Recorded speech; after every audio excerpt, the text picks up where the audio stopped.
আমার কাস্টমার নাই দুটা বন্ধা দিনে পরে একটা শরবত কিছু দরবার বাচ্চা তার না এ ভাই ভাই আপনি একটা শরবত দেন তো। আরে ভাই শরবত আমার নেই শরবত তো লেবুর। আরে ভাই একটা দেন না, আপনি লেবুর শরবত দেন না। আরে ভাই শরবত দেওয়ার মালিক আমি, শরবত দেওয়ার মালিক আমার উপর আল্লাহ। দেন, ওই দেন একটা শরবত দেন রে ভাই। আচ্ছা ভাই তাহলে দাঁড়া দিতেছি ভাই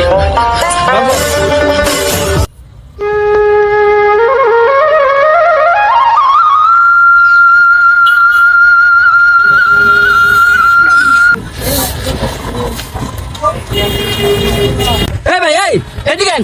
টাকা দিবেন না ভাই? আমি কি আপনার শরবত খেয়েছি? আমি তো লেবুর শরবত খেয়েছি। আমি লেবুর শরবত খাইছেন কথা ঠিক আছে, আমার টাকা দেবো কেনা? আরে মেয়ের টাকা দেওয়ার মালিক তো উপর আল্লাহ, টাকা দেওয়ার মালিক কি আমি নাকি?